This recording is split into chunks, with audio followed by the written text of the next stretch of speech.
Hello बच्चों, स्वागत है आपका अपने YouTube channel Mahabodhi student learning में। यहाँ हम लोग जेई और नीट से रिलेटेड जितने भी पीवाईक्यूज है या फिर जितने भी कोर कॉन्सेप्ट है वो डिस्कस करते हैं।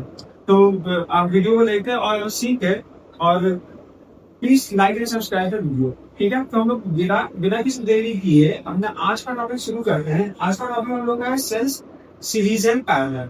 ठीक है, चलो हम स्टार्ट करते हैं। इस एक पहले वाले लेक्चर में हम लोग देखे थे कैसे हम लोग का रेशनल सीरीज और पैरेलल में लगेगा, तो कैसे हम लोग उसका आर इक्विवेलेंट निकालते हैं।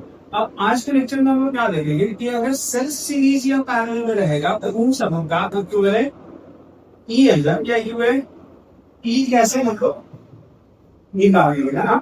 चलो तो हम लोग देखते हैं।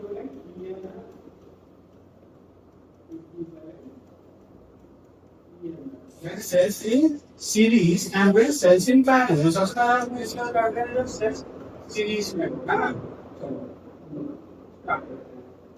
हम लोग को मान लिया बड़ा सेल इस तरीके से सम इंटरनल रेजिस्टेंस है जिसको स्मॉल आर में बोलेंगे, और एक दूसरा सेल दिया हुआ है इस तरीके से इसका कुछ इंटरनल रेजिस्टेंस है जिसका EMF E1 internal resistance R1, EMF P2 internal resistance R2। हम लोग क्या करना है, हम लोग को इन दोनों पॉइंट के क्रॉस ए और बी के क्रॉस इस कॉम्बिनेशन ऑफ सेल्स का इक्विवेलेंट निकालना है। ठीक है, तो हम लोग जब आर इक्विवेलेंट निकालना जाएगा हम लोगों को, तो हम लोग क्या करते हैं, जिस भी नेटवर्क का या जिस भी कॉम्बिनेशन का आर इक्विवेलेंट निकालना जाता है उसके क्रॉस एक डी वोल्ट का बैटरी कनेक्ट करते हैं, उसमें से आई करंट हम लोग निकालते हैं और finally D upon I ratio ले लेते हैं, वही आर इक्विवेलेंट हो जाता है। अब इक्विवेलेंट ऑफ सेल्स में हम लोग क्या करेंगे, हम लोग एक एक्सटर्नल रेजिस्टेंस इस तरीके से कनेक्ट कर देंगे और ये रिज्यूम करेंगे इसमें जो करंट फ्लो हो रहा है वो आउट फ्लो हो रहा है।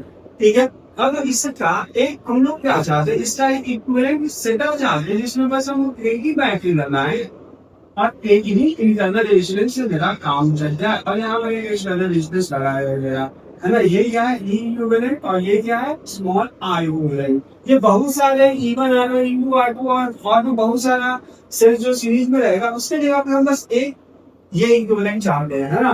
तो चलो हम लोग स्टार्ट करते हैं। हम लोग को चाहिए क्या, हम लोग को एक्चुअली चाहिए ये, अगर इस वाले सर्किट में हम लोग देखें तो इसमें करंट आई फ्लो करता है जैसा कि इसमें फ्लो कर रहा है ना। तो हम लोग को चाहिए इससे एक बार हम लोग ओम्स लॉ सॉरी इससे एक बार अगर हम लोग किरचॉफ्स लॉ लगा दें तो किरचॉफ्स लॉ लगाने से क्या होगा, हम लोग लूप में इसी डायरेक्शन में घूमते हैं। यहाँ से स्टार्ट किए करंट की डायरेक्शन में जाए माइनस आई यू आर, फिर आगे गए तो ये हो गया करंट की डायरेक्शन में जाने यानी माइनस आई आर इक्विवेलेंट पर ये राइज पर आएगा, यानी ई इक्विवेलेंट यही फर्स्ट जीरो हो जाएगा। ठीक, अब ये माइनस वाला टर्म अगर हम उधर लेके जाए तो की इक्विवेलेंट इक्वल्स टू आई को कॉमन ले लेते हैं तो ये हो जाएगा capital R plus R equivalent. तो फाइनली अब हम लोग का आई का एक्सप्रेशन क्या हो जाएगा, आई का एक्सप्रेशन हो जाएगा हम लोग का I equals to E equivalent divided by capital R plus small are equivalent. यही हम लोगों को निकालना है इस वाले लूप से, और ई इक्विवेलेंट की जगह पर जो होगा वो ई इक्विवेलेंट हो जाएगा, आर इक्विवेलेंट की जगह पे जो होगा वो R equivalent of this combination हो जाएगा। तो चलो इसमें भी क्या करते हैं, हम लोग केवीएल लगाते हैं, इस पॉइंट से स्टार्ट करते हैं और उसी तरीके से हम लोग इस लूप में काम करते हैं। तो अगर हम लोग और फाइनली हम लोग करना क्या है, इसमें लूप का लगाए तो ये रिजल्ट आ गया हम लोग का, और अगर इस सर्किट में हम लोग लूप लॉ लगाएंगे तो फिर से एक रिजल्ट आएगा, और दोनों रिजल्ट को हम लोग क्या करने वाले हैं, कंपेयर करके ई इक्विवेलेंट और आर इक्विवेलेंट का वैल्यू निकालेंगे। ठीक है, तो इसमें अगर हम लूप लॉ लगाए तो क्या होगा, करंट की डायरेक्शन में जाने यानी कि ड्रॉप होगा minus I into R. Next हम लोग फिर से करंट की डायरेक्शन में जाएंगे, drop minus I into R two. ये राइज प्लस ई टू, ये ड्रॉप माइनस आई मतलब आई इंटू आर वन, फिर वो राइज यानी कि प्लस टी टू, और फिर हम लोग वही पहुंच गए यानी कि ये जीरो के बराबर हो जाएगा। तो यहाँ पर वो देख सकते हैं E1 प्लस T2 जो होगा वो किसके बराबर होगा, बाकी सारी निगेटिव टर्म्स को हम लोग उधर कर दे रहे हैं। तो ये आई कॉमन आ गया, capital R plus R1 plus R2, यही आ जाएगा हम लोगों का। ठीक, चलो तो आई क्वेश्चन देखते हैं अगर हम लोग, तो आई क्वेश्चन क्या हो जाएगा, ये capital R plus R one plus R two ई1 प्लस ई2 के नीचे आ आएगा, यानी कि ई1 प्लस ई2 divided by capital R plus R one plus R two. अब हम लोग देख सकते हैं ये वाला रिजल्ट हम लोग का पहला रिजल्ट है ना, ऐसा हम लोग बोलते हैं। ये रिजल्ट है इक्विवेलेंट वाले सर्किट में केटीएल लगाने के बाद, और ये रिजल्ट है हम लोगों का एक्चुअल सर्किट जो हम लोग को दिया हुआ था उसमें केटीएल लगाने के बाद। अब कंपेयर करेगा हम लोग इक्वेशन 1 और इक्वेशन 2 को, तो आई के जगह पे आई दिख रहा है, कैपिटल आर की जगह पे नीचे कैपिटल आर की है, इक्विवेलेंट की जगह पे क्या दिख रहा है हम लोग को, इक्विवेलेंट जो है वो क्या है E1 प्लस E2 हो गया है ना। इक्विवेलेंट ऊपर है तो यहाँ पे इक्विवेलेंट की जगह पे E1 प्लस E2 है, आर इक्विवेलेंट की जगह पे क्या है, तो आर इक्विवेलेंट की जगह पे R1 प्लस R2 है। यही हम लोग का equivalent of cells in series का फॉर्मूला हो जाएगा, बी इक्विवेलेंट का और आर इक्विवेलेंट का। एक ही सेल और एक ही इंटरनल रेजिस्टेंस से हम लोग इस तरह से को रिप्लेस कर सकते हैं। इसका वैल्यू क्या होगा, equivalent E1 plus E2 R equivalent R1 plus R2। अब इसमें सोचने वाली बात ये है कि अगर सारा लाइब्रेरी इस तरीके से अरेंज नहीं है, कोई लाइब्रेरी इस तरीके से उल्टा अरेंज है, तो हम लोग को क्या करना है, जो भी उल्टा अरेंज है इसको माइनस में दे देना है, ठीक है, और उसको माइनस में लेकर उसको घटा देना है। जैसे यहाँ पे इक्वल प्लस इनटू हुआ है क्योंकि ये दोनों का अरेंजमेंट सेम है, एक का पॉजिटिव नेगेटिव फिर इसका पॉजिटिव नेगेटिव, सारे बैटरीज का वैसी पॉजिटिव नेगेटिव अगर होती तरह वो सबको ऐड करना है। लेकिन अगर कोई बैटरी नेगेटिव पॉजिटिव है तो उसको सब्ट्रैक्ट कर देना है, ठीक है। फॉर्मूला में बस यही चेंज होगा, रेजिस्टेंस में सब्ट्रैक्ट नहीं करेंगे, ईएमएफ में सब्ट्रैक्ट करेंगे बस। हाँ, रेजिस्टेंस में जो R1 प्लस R2 है वैसे ही R1 प्लस R2 ही रहेगा। तो ये हो गया हम लोग का वर्ड किया equivalent of cells in series का। नेक्स्ट हम लोग देखते हैं equivalent of cells in parallel का फॉर्मूला, ठीक है। चलो हम लोग आगे बढ़ते हैं। अब हम लोग को क्या चाहिए, हम लोग को सेल्स इन पैरेलल।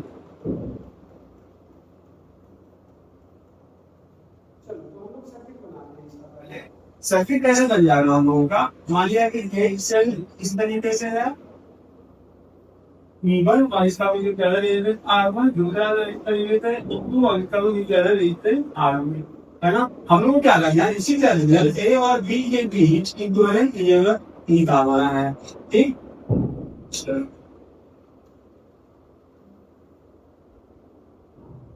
अब हम लोग को ए और बी के बीच इक्विवेलेंट ईएमएफ निकालना है, इसका भी ईएमएफ वगैरह दिया हुआ है, इनका नाम है R2 E1 R1 और ये हो गया E2 और R2। अब जब इक्विवेलेंट ईएमएफ निकालना रहता है तो इसका फिक्स रहता है, हम लोग को क्या करना रहता है कि एक्सटर्नल रेजिस्टेंस जोड़ना रहता है, उससे करेंट आई रेजिस्टेंस करना रहता है। तो हम लोग क्या करेंगे, इसका इक्विवेलेंट निकालना है, एक एक्सटर्नल रेजिस्टेंस R वैल्यू का इधर से इधर जोड़ देंगे और इसको हम लोग एज्यूम कर लेंगे करंट ना फ्लो कर रहा है, आई फ्लो कर रहा है। फिर से अगर हम लोग इसका इक्विवेलेंट निकालना है, इसका इक्विवेलेंट बनाना चाहे तो इसका इक्विवेलेंट क्या हो जाएगा, बस एक बैटरी और एक इंटरनल रेजिस्टेंस और यहाँ पे एक एक्सटर्नल रेजिस्टेंस R और इसके करंट आई फ्लो कर रहा है, ये भी इक्विवेलेंट हो जाएगा और ये R इक्विवेलेंट हो जाएगा, ठीक है। अब यहाँ पे हम लोग को एक स्टेप क्या है और करना है कि ये जो करंट आगे चल के यहाँ पे आएगा, यहाँ पे वो पार्ट में कट जाएगा। एक को हम लोग बोल देते हैं I1 और दूसरे को क्या बोल देते हैं I माइनस I1। इस जंक्शन पे करंट I आ रहा है, I1 अगर ऊपर गया तो I माइनस I2 नीचे आ जाएगा, ठीक है। इसमें किरचॉफ लॉ लगाने से फिर से हम लोग का सेम वही रिलेशन आ जाएगा। इसमें किरचॉफ लॉ लगाएंगे तो I equals to P equivalent divided by capital R plus small r equivalent नहीं रिजल्ट आने वाला, जिसमें इक्वेशन नंबर 1 के लिए हम लोग पहले से ही चलते हैं, है ना। अब हम लोगों को इस वाले सर्किट में केवीएल लगाना है फॉर लूप में। कौन सा लूप है वो, तो पहला तो हम लोग R स्मॉल R1 और E1 बोलेंगे बनेंगे, पहला लूप ये है। और दूसरा लूप कौन सा है, कैपिटल R स्मॉल R2 और E2 और इस तरीके से यही वाला लूप लेंगे, है ना। तो दो लूप में हम लोग केवीएल लगाया, दोनों लूप में जैसे केवीएल लगाएंगे हम लोग पहले ये वाला बाहर वाला लूप ले लेते हैं ना, R P1 और R1। अब हम लोग केवीएल लगाए इसके थ्रू कैपिटल R R1 और E1 के लूप में हम लोग केवीएल लगाए, है ना। चलो लगाते हैं, यहाँ से हम लोग स्टार्ट करते हैं, पहले डायरेक्शन में जा रहे हैं, यानी कि यहाँ से हम लोग चले करंट की डायरेक्शन में जा रहे हैं, यानी कि ड्रॉप होगा माइनस आई इंटू आर, आगे बढ़े इस रास्ते को होते यहाँ पे मैं अब ये वाला T1 और R1 वाला रास्ते में जा रहे हैं, ये वाला अगर जाए ये तो करंट की डायरेक्शन में जा रहे हैं minus I into minus I one into R one, ये बाईस कराएगा फिर T1 और फिर यही पे यानी हो जाएगा। तो अब इसी को हम लोग मैनिपुलेट करें तो यही चीज इसके बराबर हो जाएगी, एक चीज हो जाएगा। अगर I1 R1 को इधर लाए, I1 R1 को इधर लाएंगे तो T1 minus I into R equal to I1 I1 R1 को हम क्या करते हैं इससे चले आते हैं ना, ये इक्वेशन नंबर जैसे टू है हम लोगों का। अब हम लोग केवीएल लगा रहे हैं R2 और इंटू के क्रम हम लोग केवीएल लगा रहे हैं, है ना। अब कौन सा रूप है वो होगा ये कैपिटल R E2 और R2 ये वाला लूप, और यहाँ पे लोग वापस आ जाएंगे, ठीक है। चलो तो अब इसमें हम लोग केवीएल लगाएंगे।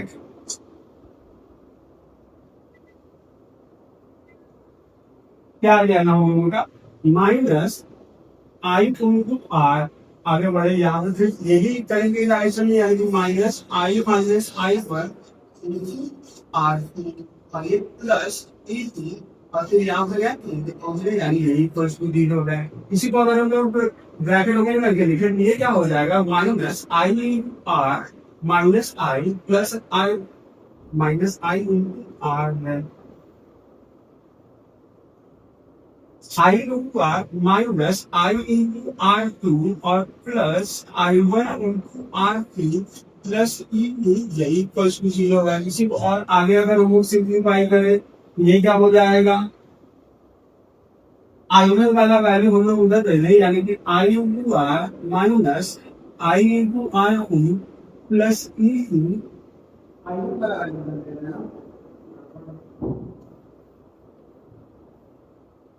I1 R2 वाला वैल्यू नहीं रखे, बाकी सब उधर लेके जा रहे हैं, यानी कि I1 R2 equals to I into R plus I into R two minus यही हो जाएगा। अब R2 यहाँ पे हम क्या करते हैं R2 डिवाइड में कर देते हैं और यहाँ से हटा देते हैं, यहाँ पे बस I1 बन जाएगा। अब हम लोग दूसरे वाले इक्वेशन देखते हैं, दूसरे वाले इक्वेशन में I1 इक्वल्स टू ये वाला चीज है, अब ये इसको थर्ड इक्वेशन बोल देते हैं, और सेकंड और थर्ड को दोनों को क्या करेंगे इक्वल कर देंगे। सेकंड और थर्ड दोनों को इक्वल करेंगे तो हम लोग का क्या आ जाएगा, अब उस R1 को नीचे के नीचे लगाएंगे, R1 के नीचे लगाएंगे, वैसे ही R2 को भी तीनों के नीचे लगा देते हैं, तो ये क्या हो जाएगा V1 upon R1 minus I R upon R1 this equals to ये वाला वैल्यू, यानी I into R upon R2 plus I R2 cancel हो जाएगा माइनस V2 अपॉन R2, यही हो जाएगा। अब इसमें भी हम लोग क्या करते हैं इक्वल्स टू, अब इसमें हम लोग क्या करते हैं इंटू इंटू R2 यहाँ पर आते हैं और इसको इधर में ले जाते हैं, यानी V1 upon R1 plus V2 upon R2 equals to I into R upon R2 plus I into R upon R1 plus I, यही हो जाएगा। अब आई सब में से कॉमन ले रही है हम लोग, और इसको थोड़ा सा रीअरेंज करना होगा हम लोग को। अब ये क्या हो जाएगा V1 upon R1 plus V2 upon R2 equal to I into 1 plus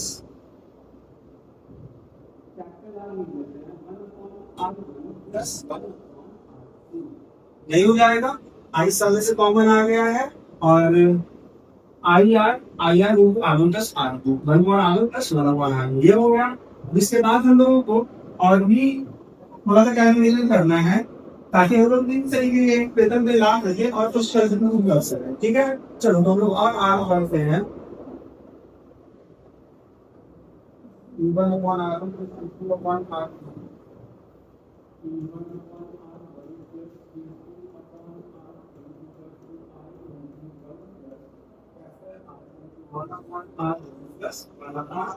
ये स्टेशन है हम लोगों का।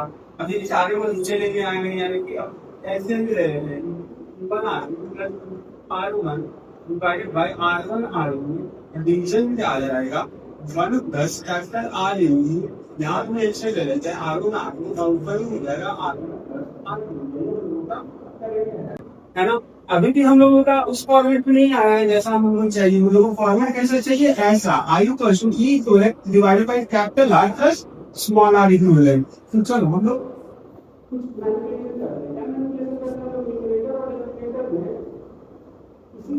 इसके रेसिप्रोकल से R one plus R two, और यहाँ पर होता है divided by R one R two, और डिनोमिनेटर में क्या होगा, यही वाला चीज मल्टीप्लाई होगा, ये R one R two divided by R one plus R two हो जाएगा, और प्लस इसी का रेसिप्रोकल है कि यहाँ पर बस आर वन जाएगा, है ना। अब ये वाला आर वन आर टू, ये वाला आर वन आर टू भी कैंसिल हो जाएगा। हम लोग का फाइनली इक्विवेलेंट मतलब यही आई के बराबर है, करेक्ट आई के बराबर है। अब यही आई इक्वल क्या हो गया हम लोग का, E1 R2 plus E2 R1 divided by R1 plus R2, और ये डिवीजन में किसी का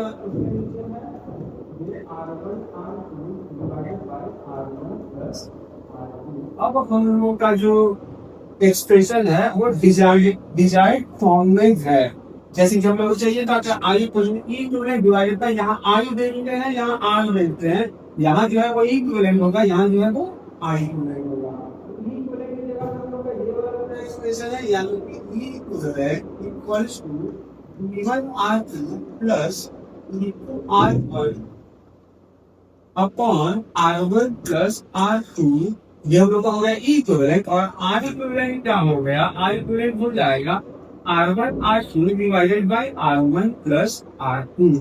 इसको एक और भी सिंपल फॉर्म में लिखा जाता है ना, ये तो हम लोग का फॉर्मूला आ गया, ये हम लोग का ई इक्विवेलेंट और आर इक्विवेलेंट का फॉर्मूला है, लेकिन उसको एक और सिंपल फॉर्म में हम लोग लिख लेंगे और उसके बाद इसी को याद रखेंगे। तो और सिंपल फॉर्म कैसे लिखा जा सकता है, जैसे कि अगर ई इक्विवेलेंट में हम लोग आर इक्विवेलेंट डिवाइड किए तो आर इक्विवेलेंट में ये है R1 R2 divided by R1 plus R2, नहीं हो जाएगा। ई इक्विवेलेंट में आर इक्विवेलेंट डिवाइड करेंगे तो ये इससे ये किसके बराबर हो जाएगा, इसमें भी आर इक्विवेलेंट मतलब डिवाइड करना होगा, तो ये हो जाएगा E1 R2 plus E2 R1 divided by R1 plus R2। अब आर इक्विवेलेंट इसमें डिवाइड करेंगे तो नीचे में ये और R1 प्लस R2 ऊपर में, और नीचे में R1 R2 आ जाएगा ना। इसी एक्सप्रेशन में दोनों बराबर को बस आर इक्विवेलेंट से डिवाइड किए हैं। हम लोग क्या निकाल रहे हैं, ई इक्विवेलेंट बाय आर इक्विवेलेंट दिए हैं, इस एक्सप्रेशन में भी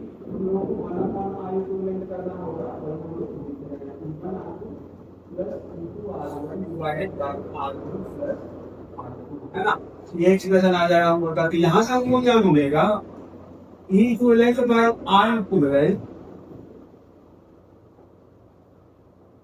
ई इक्विवेलेंट बाय आर इक्विवेलेंट, ये किससे बराबर हो जाएगा, R1 प्लस R2 कैंसिल हो गया। अब E1 R2 के नीचे R1 R2 आएगा तो ये हो जाएगा कि E1 upon R1 plus E2 R2, R1 के नीचे R1 R2 आएगा, ये E2 अपॉन R2, और आर इक्विवेलेंट का फॉर्मूला हम लोगों को पता ही है, बना था R equivalent 1 upon R1 plus 1 upon R2। यही हम लोगों का पैरेलल कॉम्बिनेशन के इक्विवेलेंट का फॉर्मूला है। सेल्स का अगर पैरेलल कॉम्बिनेशन है तो इक्विवेलेंट कैसे निकालेंगे, इस दोनों फॉर्मूले से हम लोग इक्विवेलेंट निकालेंगे। ठीक है, क्लियर है बात सबको। चलो अब हम लोग आगे देखते हैं। हम लोग को आगे क्या और समझना है कि अगर मान लिया n नंबर ऑफ सेल्स अगर सीरीज में रहता है जिसका ये है सेम है, जैसे कि ये n नंबर ऑफ सेल्स है जो कि सीरीज में है, n सेल्स है ना, इसका इक्विवेलेंट कैसे निकालेंगे, हम लोग डॉट डॉट करके आगे बढ़ा लेते हैं।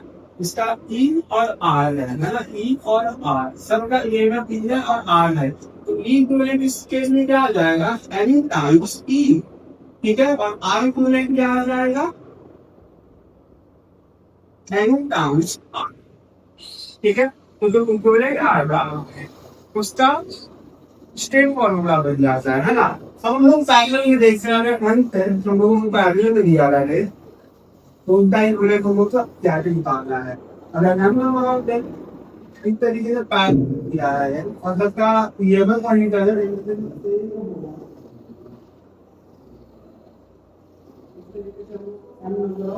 किया हुआ है। 8 टका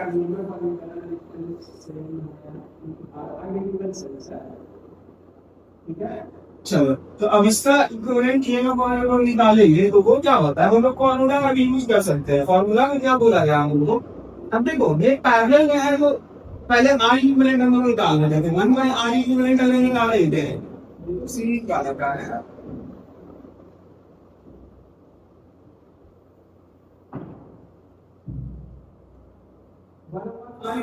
one upon R plus one upon R N times हो जाएगा ना, एम टाइम्स से एम अपॉन आर हो जाएगा।